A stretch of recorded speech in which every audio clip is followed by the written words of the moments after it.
Wilbur's boast. A spider's web is stronger than it looks. Although it is made of thin, delicate strands, the web is not easily broken. However, a web gets torn every day by the insects that kick around in it, and a spider must rebuild it when it gets full of holes. Charlotte liked to do her weaving during the late afternoon, and Fern liked to sit nearby and watch. One afternoon she heard a most interesting conversation and witnessed a strange event. "You have awfully hairy legs, Charlotte," said Wilbur, as the spider busily worked at her task.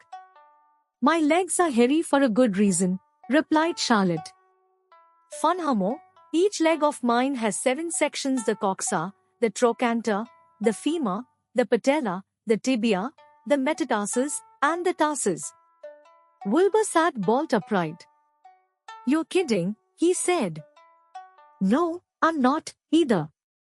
"Say those names again, I didn't catch them the first time." "Coxa, trochanter, femur, patella, tibia, metatarsus, and tarsus." "Goodness," said Wilbur, looking down at his own chubby legs. "I don't think my legs have 7 sections." "Well," said Charlotte, "you and I lead different lives. You don't have to spin a web. That takes real leg work." "I could spin a web if I tried," said Wilbur, boasting. "I've just never tried." "Let's see you do it," said Charlotte. Fern chuckled softly, and her eyes grew wide with love for the pig. "Okay," replied Wilbur. "You coach me and I will spin one. It must be a lot of fun to spin a web. How do I start?" "Take a deep breath," said Charlotte, smiling. Wilbur breathed deeply. "Now climb to the highest place you can get to, like this." Charlotte raced up to the top of the doorway. Wilbur scrambled to the top of the manure pile. "Very good," said Charlotte. "Now make an attachment with your spinnerets, hurl yourself into space, and let out a drag line as you go down." Wilbur hesitated a moment, then jumped out into the air. He glanced hastily behind to see if a piece of rope was following him to check his fall, but nothing seemed to be happening in his rear, and the next thing he knew he landed with a thump. "Oomph," he grunted. Charlotte laughed so hard her web began to sway. "What did I do wrong?" asked the pig, when he recovered from his bump. "Nothing," said Charlotte. "It was a nice try." "I think I will try again," said Wilbur, cheerfully. "I believe what I need is a little piece of string to hold me." The pig walked out to his yard. "You there, Templeton?" he called. The rat poked his head out from under the trough. "Got a little piece of string I could borrow?" asked Wilbur. "I need it to spin a web." "Yes, indeed," replied Templeton, who saved string. "No trouble at all. Anything to oblige." He crept down into his hole, pushed the goose egg out of the way, and returned with an old piece of dirty white string. Wilbur examined it. "That's just the thing," he said. "Tie one end to my tail, will you, Templeton?"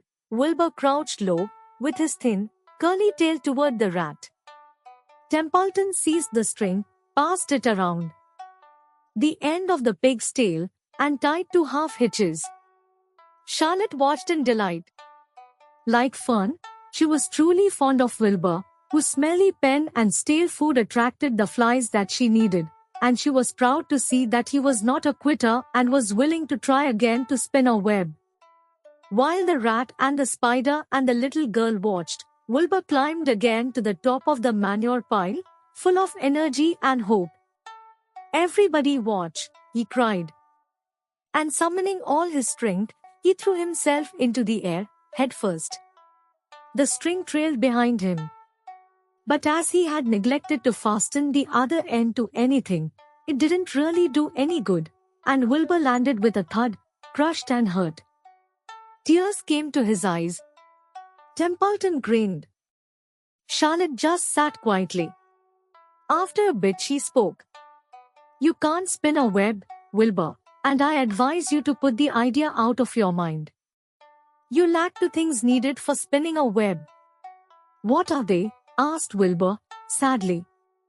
You lack a set of spinnerets, and you lack know-how. But cheer up, you don't need a web. Zuckerman supplies you with 3 big meals a day. Why should you worry about trapping food? Wilbur sighed. You're ever so much cleverer and brighter than I am, Charlotte. I guess I was just trying to show off. Serves me right. Templeton untied his string and took it back to his home. Charlotte returned to her weaving. You needn't feel too badly, Wilbur, she said. Not many creatures can spin webs. Even men aren't as good at it as spiders, although they think they're pretty good, and they'll try anything. Did you ever hear of the Queensboro Bridge? Wilbur shook his head. Is it a web? Sort of, replied Charlotte. But do you know how long it took men to build it? 8 whole years. My goodness, I would have starved to death waiting that long. I can make a web in a single evening. What do people catch in the Queensboro Bridge? Bugs? Asked Wilbur. No, said Charlotte. They don't catch anything. They just keep trotting back and forth across the bridge thinking there is something better on the other side. If they'd hang head down at the top of the thing and wait quietly, maybe something good would come along. But no, with men it's rush, rush, rush, every minute. I'm glad I'm a sedentary spider. What does sedentary mean? Asked Wilbur. Means I sit still a good part of the time and don't go wandering all over creation. I know a good thing when I see it, and my web is a good thing. I stay put and wait for what comes. Gives me a chance to think. Well, I'm son of sedentary myself, I guess, said the pig. I have to hang around here whether I want to or not. You know where I'd really like to be this evening? Where? In a forest looking for beechnuts and truffles and delectable roots, pushing leaves aside with my wonderful strong nose, searching and sniffing along the ground, smelling, smelling, smelling. You smell just the way you are, remarked a lamb who had just walked in. I can smell you from here. You're the smelliest creature in the place. Wilbur hung his head. His eyes grew wet with tears. Charlotte noticed his embarrassment and she spoke sharply to the lamb. Let Wilbur alone, she said. He has a perfect right to smell, considering his surroundings. You're no bundle of sweet peas yourself. Furthermore, you are interrupting a very pleasant conversation. What were we talking about, Wilbur, when we were so rudely interrupted? Oh, I don't remember, said Wilbur. It doesn't make any difference. Let's not talk any more for a while, Charlotte. I'm getting sleepy. You go ahead and finish fixing your web and I will just lie here and watch you. It's a lovely evening. Wilbur stretched out on his side. Twilight settled over Zuckerman's barn, and a feeling of peace. Fern knew it was almost supper time, but she couldn't bear to leave. Swallows passed on silent wings, in and out of the doorways, bringing food to their young ones. From across the road a bird sang, "Whippoorwill, whippoorwill." Lurvy sat down under an apple tree and lit his pipe. The animal sniffed the familiar smell of strong tobacco. Wilbur trotted over to the darkest corner of his pen and threw himself down. He closed his eyes. In another minute he spoke. Charlotte, he said. Yes, Wilbur? May I go out to my trough and see if I left any of my supper? I think I left just a tiny bit of mashed potato. Very well, said Charlotte. But I want you in bed again without delay. Wilbur started to race out to his yard. Slowly, slowly, said Charlotte. Never hurry and never worry. Wilbur checked himself and crept slowly to his trough. He found a bit of potato, chewed it carefully, swallowed it, and walked back to bed. He closed his eyes and was silent for a while. Charlotte, he said, in a whisper. Yes.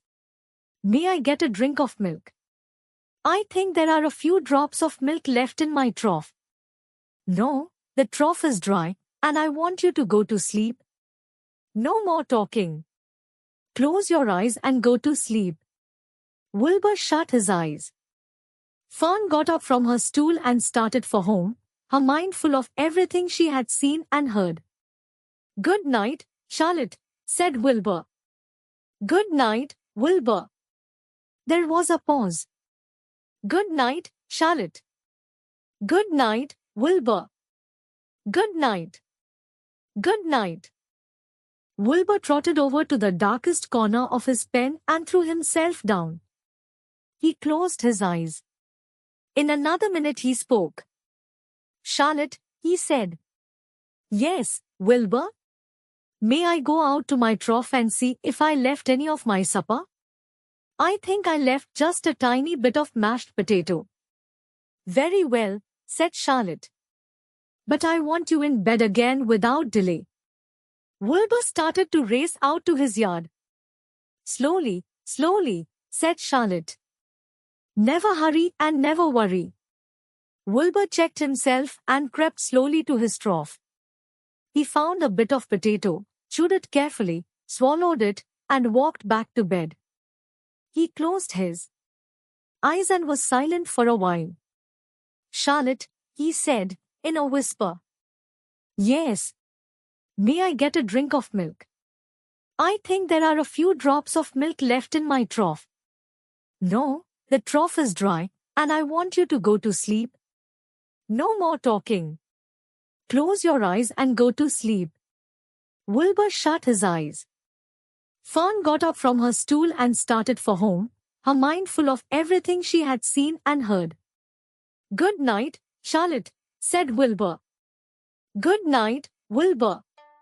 There was a pause. Good night, Charlotte. Good night, Wilbur. Good night. Good night.